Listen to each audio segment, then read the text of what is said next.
Hello and welcome to the Commander's Quarters, your Magic the Gathering source that helps you command your budget. This show and episodes like this one are possible thanks to viewers like you. If you're looking for an easy way to help support this show, make sure that you like, share, and subscribe. Also, hit that bell notification icon so you don't miss any new episodes. You can also go check out our playmats and other merchandise at thecommandersquarters.com. Another easy way to support this show is with our TCG player affiliate links. So whether you're buying a deck or individual cards, you can use this general link right here or one in the description. And the final way that you can support this show is by supporting us directly by becoming a patron. There are many benefits to being a patron, and I truly couldn't do this without all their support. There's even a brand new Brigadier General tier where you can get a shout out on a Commander's Quarters episode that's dedicated to you. Hey everyone, Mitch coming in from the Commander's Quarters studio. Welcome to the show. Innistrad Midnight Hunt spoiler season continues on. Not sure why I just did that. Typically, as spoiler seasons get further along, I tend to get a little weirder and goofier on each episode. Yeah, just a heads up, okay? Regardless, another heads up is, well, if you haven't seen my episode on Tovolar Dire Overlord, make sure you check that one out. Yes, we finally have a powerful werewolf commander that's not embarrassing like the ones that we had previously. We've also got a brand new legendary artifact called the Celestis, which, well, it does something that's pretty unique and pretty cool. And actually this morning I was up quite early, and actually that might explain why I'm a bit goofy and loopy right now. Regardless, Augur of Autumn, is this a brand new commander staple? Yeah, probably. Regardless, this episode is not about a new commander staple, or is it? Okay, no, probably not. Regardless, the question I'm asking on this episode is this my new favorite card of all time? I mean, just look at that art. Isn't that amazing? Regardless, what is this card and what does it do? Let's jump into it to find out.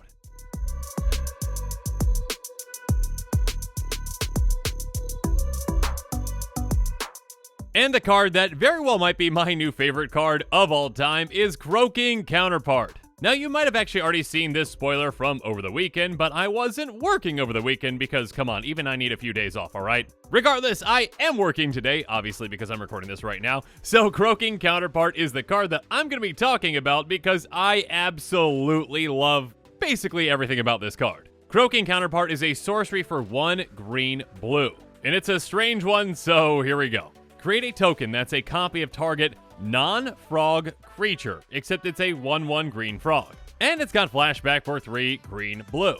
Okay, so although there's not a whole lot of text here, there's a lot going on with this. This is a 3-mana sorcery that can get you a copy of any creature on the board, so long as that creature is not a frog. And actually, instead of that creature being whatever powered toughness it actually is, it's just a 1/1. And of course, it is a green frog. Now, obviously, there's some comparable cards to this one, and actually the name is obviously a reference to another card, and we'll get to that here in a bit. But first, let's break down this card and just talk about what kind of applications it can really have. You can either copy a creature twice or copy 2 creatures once. Now, yes, 99% of the time you're going to be getting a weaker version of that creature being just a 1/1 green frog, but sometimes that actually really doesn't matter all that much. You're still getting every single ability that's on the creature that you're copying. And again, you can target any creature on the board, not just your own. Again, I guess I should specify though, any creature on the board that's not a frog. So sorry, you cannot copy the Gitrog monster with this. And also keep in mind that you can't copy changelings with this either because they are also technically frogs. So yes, make sure you remember that. Regardless, being able to get a copy of any creature on the board for just 3 mana and then again for 5 mana actually can be really impactful. Again, if something's got a very powerful ETB, you can easily use and abuse that with this. And of course, we'll go through examples of things that you can target with this that can be really impactful.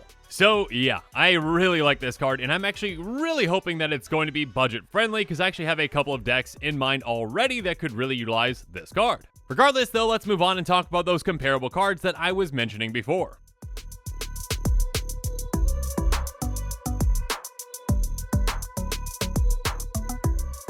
So obviously, Croaking Counterpart is a reference, or a direct reference to Cackling Counterpart. It's an instant for 1 blue, and it says create a token that's a copy of target creature you control, and it's got flashback for 5 blue. So of course, as you can see, on top of the name, there are plenty of similarities between these two cards. Both essentially have the exact same mana cost, but you're replacing a green with a blue. But the flashback cost for Croaking Counterpart even costs 2 less than this one. Though Cackling Counterpart is at instant speed, so it has a leg up there. But where Croaking Counterpart has a leg up is the fact that you can target any creature on the board. Okay, well again, any non-frog, but basically anything on the board. 3 mana creature copy cards like Cackling Counterpart and other cards like it like Quasi-Duplicate and Replicate only allow you to target a creature that you control. So if an opponent has a creature with an incredible ETB or an incredible ability and you like a copy of them, well, unfortunately, you can't do that. Let's take a look at some somewhat similar cards that can create tokens that are copies of opponents' creatures, though. For example, Heat Shimmer says, create a token that's a copy of target creature, except it has haste at the beginning of the end step, exile this permanent. So this gives you an exact copy of a creature, but you're gonna lose it.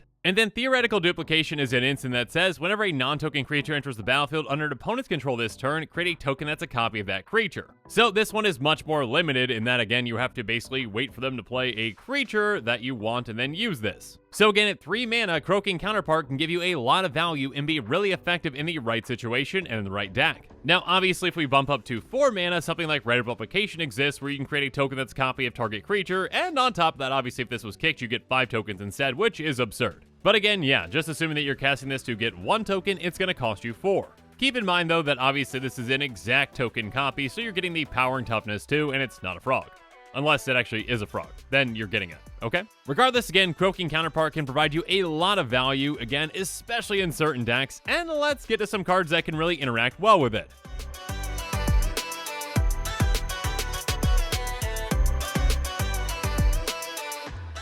First up, creatures that have massive ETBs like some of the Primordials can be huge with Croaking Counterpart. Diluvian Primordial has, when it enters the battlefield, for each opponent you may cast up to 1 target instant or sorcery card from that player's graveyard without paying its mana cost. And of course you've got to exile that spell after you cast it. So yeah, that's a really huge ETB, and again with Croaking Counterpart, by just paying 3 mana, you get a frog copy of this, which again is just a 1/1, but who cares, you get that massive ETB again. And of course if you want to, you can flash it back to do it again.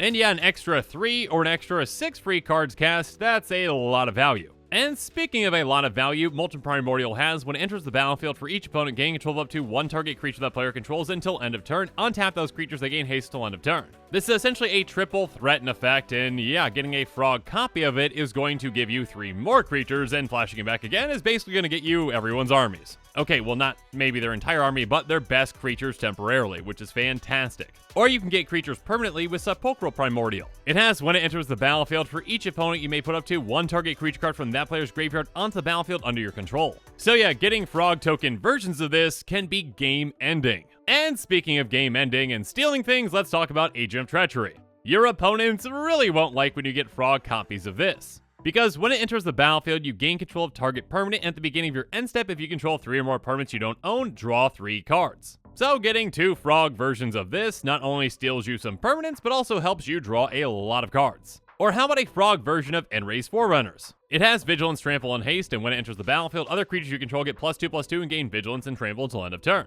Or how about permanently pumping our creatures with something like Master Biomancer? It says each other creature you control enters the battlefield with a number of additional ++1 counters on it equal to Master Biomancer's power and is a mutant addition to its other types. So your frog copy of this is going to get even bigger when it comes in, and then you can make another copy which gets even bigger. So now your creatures are coming into play with an absurd number of counters on them. Another thing to consider though are death triggers with something like Zulaport Cutthroat or Stalking Vengeance. Zulaport Cutthroat or Blood Artist, or those other types of creatures that basically do the exact same type of thing, drain your opponents whenever creatures die. So additional copies are never a bad thing. And Stalking Vengeance can have an even bigger impact. It says whenever another creature you control dies, it deals damage equal to its power to target player. So getting 2 or 3 of these in play can be really brutal when any of your big creatures die. Or, you know, if you've always wanted to win with Biovisionary, Croaking Counterpart can get you 75% of the way there. Biovisionary says at the beginning of your end step, if you control 4 or more creatures named Biovisionary, you win the game. So though they are frog tokens, they are still going to be named Biovisionary, and yeah, again, you've got 3, you just need 1 more. But now let's move on and talk about some commanders that might want to utilize this fantastic card.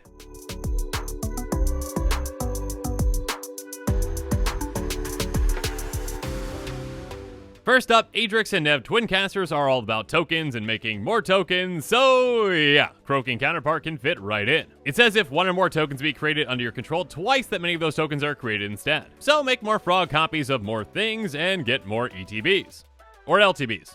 Or whatever you want. And speaking of an ETB that you're gonna want to get, let's talk about Prime Speaker Zagana. Prime Speaker Zagana is going to enter the battlefield with X++1 counters on it, where X is the greatest power among other creatures you control, and then when Prime Speaker Zagana enters the battlefield, you draw cards equal to its power. Basically, play this, have a giant creature in play, and then draw a ton of cards, then you make a copy of it that's just a small frog, but it also comes into play with a mass amount of counters on it and draws you a ton of cards. And then flash it back and do it again. Now, yes, because this is legendary, those token copies would die, but who cares? You just paid 3 mana and then 5 mana to draw an absurd amount of cards. And speaking of an absurd amount of value, let's talk about Kodama the Eastery in Sakashima of 1,000 Faces. Now, obviously you can pretty much pick any partner because Sakashima is what really makes this work. Sakashima is basically a partner commander that can be a clone of any creature you control, and it also has the legend rule doesn't apply to permanents you control. So because of that, you can copy your legends with copy spells like Croaking Counterpart. Next up, when it comes to ETBs, I'm not sure any commander out there enjoys them nearly as much as Yarok.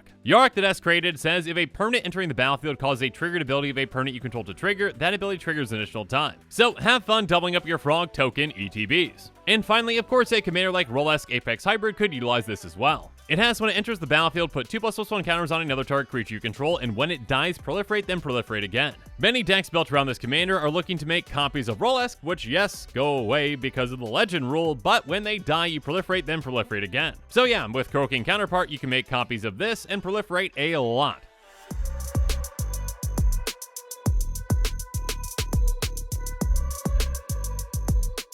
But now it's time for me to wrap things up and give you my final thoughts on this amazing card, Croaking Counterpart. Again, I essentially love everything that is going on with this card. It's flavorful, flexible, and powerful in the right deck. Again, unlike those other similar 3-mana copy target creature spells, you're not limited to just your own creatures. You can copy an opponent's creature. Well, again, I guess I should say opponent's creatures that aren't frogs or changelings, so keep that in mind. Regardless, this card has a ton of potential, and again, please, please, please let it be budget because I already know there's a couple of decks that I really want to put this into, okay?